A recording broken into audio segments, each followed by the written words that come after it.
Champions ట్రోఫీలో first మ్యాచే defending champions Pakistan against New Zealand 60 రన్లతో ఓడిపోయారు. అండ్ ఇవాళ ఫస్ట్ మ్యాచ్ ఇండియాది ఛాంపియన్స్ ట్రోఫీలో అగేన్స్ట్ బంగ్లాదేశ్ ఆడబోతున్నారు.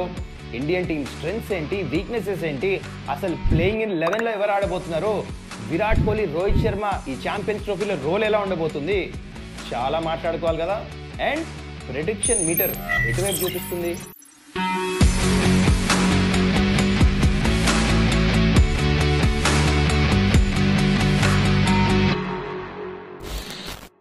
నమస్కారం, welcome to Suman's dugout. So ఈ వీడియోలో ఇవాళ మనం ఏం డిస్కస్ చేయబోతున్నాం అంటే, ఫస్ట్ నిన్న జరిపోయిన మ్యాచ్ గురించి రివ్యూ చేద్దాం.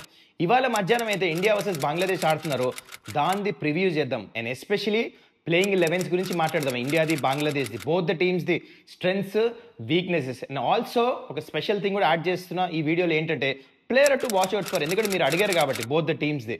అండ్ ఆల్సో వెన్యూ స్టాక్, అంటే దుబాయ్లో ఈ పిచ్ ఏమైనా డిఫరెంట్ ఆడుతుందా. అండ్ ఆల్సో లాస్ట్లో మీ ఫేవరెట్ ఈ ప్రెడిక్షన్ మీటర్ ఎటువైపు ఉందో. And anyways before I get in to the details of the video, just reminder for you, కింద సబ్స్క్రైబ్ బటన్ ఉంది కదా, వెళ్ళి నొక్కేసేయండి. సో డిఫెండింగ్ ఛాంపియన్స్ పాకిస్తాన్ 60 రన్లతో ఓడిపోయారు. మనం ప్రీవ్యూలో డిస్కస్ చేసాం, న్యూజిలాండ్ చాలా ఇంటెలిజెంట్ టీమ్ అని, క్లినికల్ పర్ఫార్మెన్స్ చేసి కరెక్ట్ అని ప్రూవ్ చేశారు. అయితే టాస్ అప్పుడు రిజ్వాన్ తప్పు డిసిజన్ తీసుకున్నాడు. ఏంటంటే ఫీల్డింగ్ చేస్తాం, ఈ పిచ్ మీద బ్యాటింగ్ చేయాల్సింది, ఎందుకంటే this was not batting pitch. వాళ్ళు అనుకున్నట్టు డ్యూ వస్తుందని బ్యాటింగ్ పిచ్ అనుకున్నారు, అన్ని రివర్స్ అయినాయి.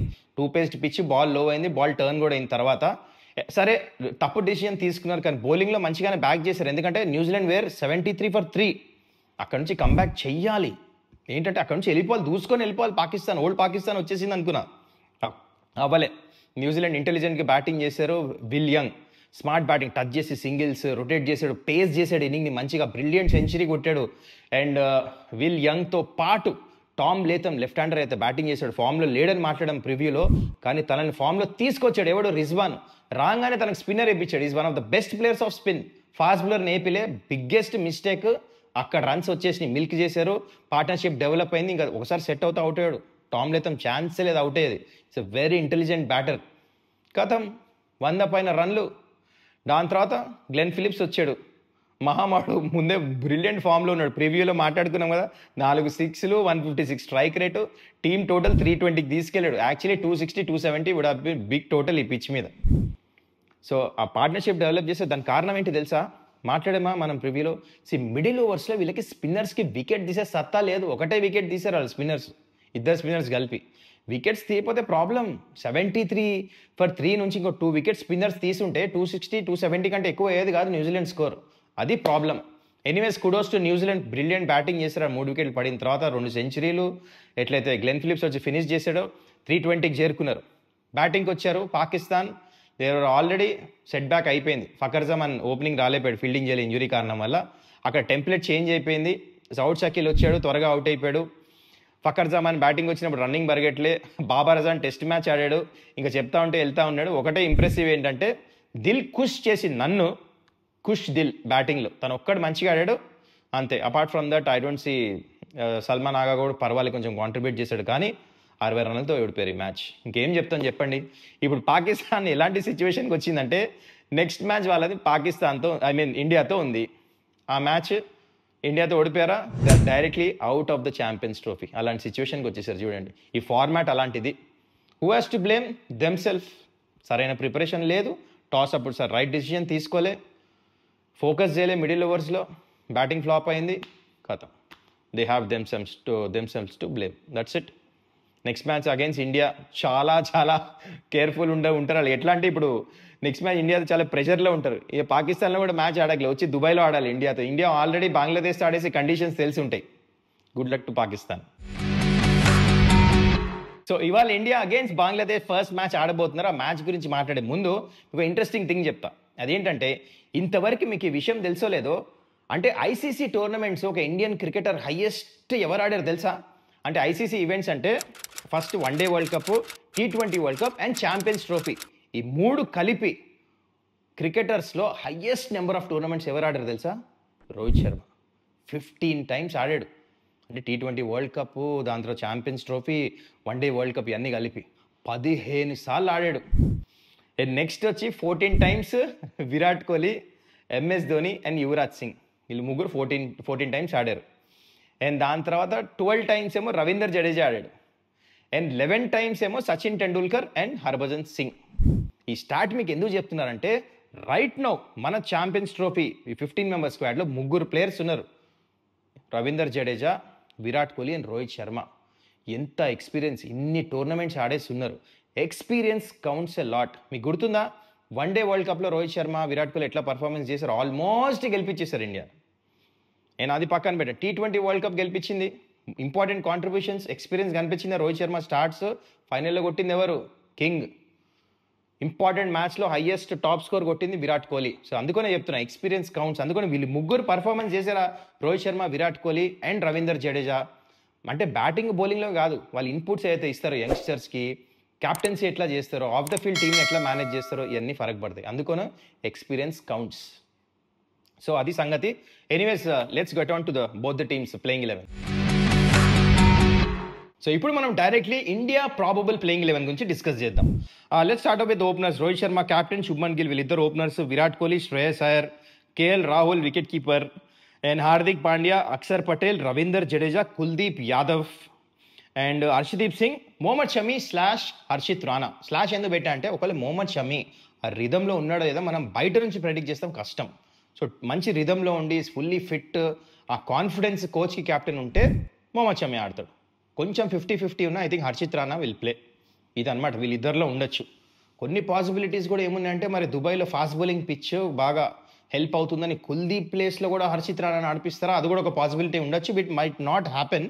ఎందుకంటే IL T20 ఇదే గ్రౌండ్లో ఆడారు కాబట్టి కొంచెం డ్రై ఉంది పిచ్, కొంచెం టర్న్ అవ్వచ్చేమో అని చెప్పేసి కుల్దీప్ ఆడతాడేమో. సో అందుకనే ఇక్కడ నేను మొహమ్మద్ షమీ స్లాష్ హర్షిత్ రాణా పెట్టా. Now let's get on to directly Indian team strengths. First strength నాకు అనిపించేది undoubtedly Rohit Sharma captaincy. No doubt at all. మొత్తం టోర్నమెంట్లో బెస్ట్ క్యాప్టెన్ అంటే రోహిత్ శర్మ. ఆ లీడర్షిప్ చాలా ఫరక్ పడుతుంది. ఇంతకుముందు కూడా చూసాం one day world cup, T20 world కప్లో excellent leader. Number 2 India batting uncomparable. ఏ టీంలో ఇలాంటి బ్యాటింగ్ ఆర్డర్ లేదు. నెంబర్ 8 దాకా బ్యాటింగ్ ఉంది, గన్ ప్లేయర్స్ ఉన్నారు, ఫామ్లో ఉన్నాడు. ఈవెన్ విరాట్ కోహ్లీ ఫామ్ అటు ఇటు ఉంది, కానీ తను కూడా లాస్ట్ మ్యాచ్ 50 కొట్టి is also getting better. So top to bottom all set. And number 3 వచ్చేసి ఇండియా స్పిన్నర్స్ డామినేట్ చేయబోతున్నారు. మిడిల్ ఓవర్స్లో ఎట్లయితే స్పిన్నర్స్ ఉన్నారు ఇండియాకి, ఆల్రౌండ్ కేపబిలిటీ ఉంది. అక్షర్ పటేల్, జడేజా బౌలింగే కాదు బ్యాటింగ్ కూడా చేస్తారు, ఆల్రౌండర్స్. అది కూడా స్ట్రెంత్ అనమాట. ప్లస్ కుల్దీప్ చైనామియన్ బౌలర్, కావాలంటే వరుణ్ చక్రవర్తిని కూడా తీసుకొస్తారో లేదో తెలియదు, మిస్టరీ స్పిన్నర్ కూడా ఉన్నాడు. So these are all the strengths of India, వేరే టీమ్స్లో లేవు. నెగిటివ్స్ గురించి మాట్లాడదాం. సో నెగిటివ్స్ చాలా తక్కువ ఉన్నాయి రైట్ నౌ చూస్తే. కానీ వన్ ఆఫ్ ద నెగిటివ్ ఏంటంటే ఇండియాకి, which are the weakness of the Indian team. Of late మన వన్డే క్రికెట్ ఆడే ఎక్కువ లేము. We have played the least number of games, 9 matches. మొత్తం ఈ టోర్నమెంట్లో అన్ని టీమ్స్ ఉన్నాయి కదా, 8 టీంలు ఇంక్లూడింగ్ ఇండియా. అయితే 7 టీంలు ఇండియా కంటే ఎక్కువ మ్యాచ్లు ఆడినాయి ఛాంపియన్స్ ట్రోఫీ కంటే ముందు. ఇండియానే అందరికంటే లీస్ట్ మ్యాచెస్ ఆడాడు. అంటే ఆ మ్యాచ్ ప్రాక్టీస్ తక్కువ ఉంది, అదేమైనా వీక్నెస్ కింద మారచ్చా అని చెప్పేసి ఒక డౌట్. ఇంకోటి ఏంటంటే ఇండియా ఫాస్ట్ బౌలింగ్ యూనిట్ అంటే రా ఉన్నారు. హర్షిత్ రాణా, హర్షదీప్ వీళ్ళిద్దరు యంగ్, ఎక్కువ ఎక్స్పీరియన్స్ లేదు. హార్దిక్ పాండే ఏంటంటే లాంగ్ స్పెల్స్ వేయలేడు, 2-3 ఓవర్స్ వేస్తాడు, కానీ లాంగ్ స్పెల్స్ వేస్తే he goes for runs. Mohammed Shami fitness లేదు, బూమ్రాని మిస్ అవుతున్నాం. అందుకనే fast bowling unit is not 100%. It's about 60-70%. అదే మన వీక్నెస్ కింద మారుతుందా టోర్నమెంట్ ముందు మంచి సైడ్స్తో ఆడుతున్నప్పుడు. Now let's talk about Bangladesh probable playing 11. వాళ్ళ ఓపెనర్స్ వచ్చేసి తన్జీద్ హసన్, సౌమ్య సర్కార్, నజ్ముల్ హుసేన్ షాంతో క్యాప్టెన్, దాని తర్వాత Towhid Hridoy, Mushfiqur Rahim wicket keeper, Mahmudullah, Mehidy Hasan Miraz, Rishad Hossain, Taskin Ahmed, Nahid Rana and Mustafizur Rahman. Last final playing 11 ఇది. అయితే బంగ్లాదేశ్ స్ట్రెంగ్స్ మీరు చూసుకుంటే Taskin Ahmed is in good form, 14 wickets తీసుకున్నాడు 2023 వరల్డ్ కప్ తర్వాత. I think he's been excellent. New ball తీస్తాడు, దుబాయ్ పిచ్లో హెల్ప్ ఉంటుంది కాబట్టి తనేమైనా డ్యామేజ్ చేస్తాడు ఇండియాని. To wait and watch. One of the strength అది బంగ్లాదేశ్కి. అండ్ ఇంకా స్ట్రెంగ్స్ ఎత్తుకుతే మరీ అంతేం కనపడలేదు బంగ్లాదేశ్ స్క్వాడ్లో. ఐ జస్ట్ ఫీల్ దట్ ఏదైతే సౌమ్య సర్కార్ లెఫ్ట్ హ్యాండర్ ఉన్నాడో is having more than 40 average. అంటే 350 పైన రన్స్ కూడా ఉన్నాయి 2023. ఇన్ఫాక్ట్ 430 రన్స్ ఉన్నాయి. Is been scoring really well 2023 world cup తర్వాత. ఈజ్ వన్ బ్యాటర్, మంచిగా కన్సిస్టెంట్గా రన్స్ కొడుతున్నాడు. These 2 are the strengths of Bangladesh. Weaknesses వస్తే వీళ్ళు ఫాస్ట్ బౌలింగ్ సరిగా ఆడరు. దుబాయ్ పిచ్ ఫాస్ట్ బౌలింగ్కి హెల్ప్ ఉంటుంది, బాగా బౌన్స్ ఉంటుంది ఇనిషియలీ. వీళ్ళ ఫాస్ట్ బౌలింగ్ ఎస్పెషల్లీ బౌన్సర్స్కి సరిగా ఆడరు, ఎందుకంటే వాళ్ళు బ్యాక్ హోమ్ స్లో పిచెస్లో ఆడతారు. అదొక పెద్ద వీక్నెస్ వీళ్ళకి. అది సంగతి. ప్లస్ వీళ్ళకి సెకండ్ వీక్నెస్ వచ్చేసి మనకు తెలుసు కదా, left arm spinner Shakibul Hasan miss అవుతారు, చాలా మిస్ అవుతారు. ఎందుకంటే తన ఎక్స్పీరియన్స్ అయితే యాడ్ చేస్తాడో, ఆల్రౌండర్, తన స్క్వాడ్లో లేడు కదా, డెఫినెట్లీ తన ఎక్స్పీరియన్స్ మాత్రం మిస్ అవుతారు. So these two are the weaknesses of Bangladesh. So player to watch out for first Indian team నుంచి రోహిత్ శర్మ, విరాట్ కోహ్లీ, శ్రేయస్ అయ్యర్, హార్దిక్ పాండ్యా, మొహమ్మద్ షమి, కుల్దీప్ యాదవ్ వీళ్ళందరూ ఉన్న తర్వాత కూడా I'm going with young and dynamic opening batsmen Shubman Gill. Reason ఏంటంటే పట్టుదలతో ఉన్నాడు. ఆల్రెడీ ఓడిఐ ర్యాంకింగ్స్లో ఐసీసీ నెంబర్ 1 ర్యాంకింగ్లో ఉన్నాడు రైట్ నౌ కరెంట్లీ. అండ్ తనకి బార్డర్ గవాస్కర్ ట్రోఫీలో ఎక్కువ రన్స్ తగలే, ఆ పట్టుదలతో కనిపిస్తున్నాడు. ఆల్రెడీ ఇంగ్లాండ్ సిరీస్లో చూసాం ఏం చేశాడు. సో ఈ పిచ్ మంచిగా సూట్ అవుతుంది, ఓపెనింగ్ వస్తాడు, ఆ కాన్ఫిడెన్స్ ఉంది, టచ్ ఉంది, రిథమ్ ఉంది, కాబట్టి I'm going with Shubman Gill. Runs కొడతాడు అనిపిస్తుంది ఈ మ్యాచ్. అండ్ ఇంకోవైపు Bangladesh player to watch out for ఏమో సౌమ్య సర్కార్. ఎక్కువ మంది బ్యాట్స్మెన్స్ కూడా లేదు వాళ్ళ వైపు చూస్తే. సో సౌమ్య సర్కార్ ఆల్రెడీ రన్స్ కొట్టున్నాడు కాబట్టి లెఫ్ట్ హ్యాండర్ ఉన్న బ్యాటింగ్ లైనప్లో కొంచెం ఫాస్ట్ బౌలింగ్ తనే మంచిగా ఆడతాడు, అందుకనే సౌమ్య సర్కార్ ఇంకోవైపు బంగ్లాదేశ్కి. ఇప్పుడు the most important thing, pitch గురించి మాట్లాడదాం. అయితే ఈ దుబాయ్ గ్రౌండ్లో 2023 నుంచి ఇప్పుడు దాకా 13 ODIs ఆడితే దాంట్లో ఫస్ట్ బ్యాటింగ్ టీం గెలిచింది ఓన్లీ 4 సార్లే, సెకండ్ బ్యాటింగ్ 9 సార్లు గెలిచారు. Massive difference. దానికి కారణం ఏంటంటే డ్యూ గ్రౌండ్లో. అందుకని క్యాప్టెన్స్ టాస్ గెలిస్తే ఎక్కువ సెకండ్ బ్యాటింగే చేస్తారు, అండ్ వాళ్ళే మ్యాచ్లు కూడా ఎక్కువ గెలిచారు. కాబట్టి ఈ టోర్నమెంట్లో కూడా ఇండియా అదే చేస్తారు అనిపిస్తుంది నాకు. టాస్ గెలిస్తే bat second. And average score వచ్చేసి ఇక్కడ I think it's about 181 first innings. And first inning winnowing score వచ్చేసి 233. ఇదేంటి ఇంత తక్కువ ఉంది అనుకుంటున్నారు కదా, నేను కూడా అదే అనుకున్నా. దానికి కారణం ఏంటంటే ఈ స్టాట్స్ ఆ 13 మ్యాచెస్ ఎవరు ఆడారంటే 2023 నుంచి అసోసియేట్ నేషన్స్, అందుకని ఎక్కువ జడ్జ్ చేయలేం ఈ నెంబర్స్లో. అందుకని I personally feel 280 is a good score ఈ పిచ్ మీద. ఇది పాకిస్తాన్లో పిచ్చెస్ లాగా 350, 320, 330 వెళ్ళే పిచ్ కాదు ఇది Dubai. I think 280 will be a good score. అప్పుడప్పుడు డిఫెండ్ కూడా చేయొచ్చు 280 లాంటి స్కోర్, మంచి బౌలింగ్ అటాక్ ఉంటే. So keep in mind, I think 280 will be a good score on this venue.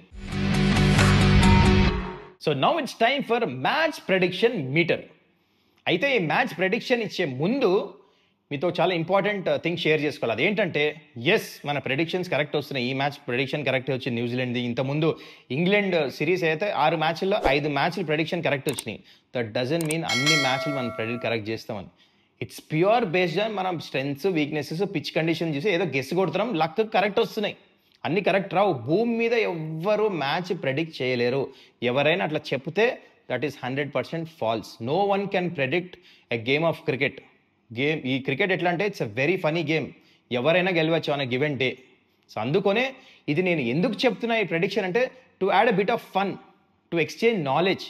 అంటే కమెంట్స్లో మీరు ఏమైనా కమెంట్ చేయాలి, మీరు చాలాసార్లు ఒప్పుకోరు, లేదన్నా మీరు కింద వేరేది అది ఇది ఇంకో టీం గెలుస్తుంది అంటారు. I like that fun. మనం నాలెడ్జ్ ఎక్స్చేంజ్ చేస్తున్నాం, అందుకనే యాడెడ్ దిస్ సెగ్మెంట్.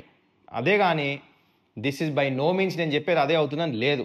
ముందు అన్ని తప్పు కూడా అవ్వచ్చు, క్లియర్గా మీకు చెప్తున్నా. సో ఎనీవేస్, ఈ మ్యాచ్ ఎట్లయినా ప్రెడిక్ట్ చేయాలి కదా మనం. So the meter is towards India 90%. అంటే 90% ఛాన్స్ ఉంది ఈ మ్యాచ్ ఇండియా గెలుస్తానికి. It's a no brainer. మీలో కూడా వెళ్ళి కింద ఎవరు చెప్పారు బంగ్లాదేశ్ ఈ మ్యాచ్ అని చెప్పేసి నాకు తెలుసు అది that kind of a match ఇది. అందుకనే మిమ్మల్ని ఇంకో క్వశ్చన్ వేస్తున్నా ఈ మ్యాచ్. అదేంటంటే, do you agree with my playing 11? మీ ప్లేయింగ్ 11 ఏమైనా డిఫరెంట్ ఉందా కింద కమెంట్ చేయండి. It's going to be interesting. I'll be watching all the comments. Till then see you. I hope you enjoyed the video. మళ్ళీ కలుసుకుందాం ఇదే match రివ్యూలో. Till then take care. See yeah.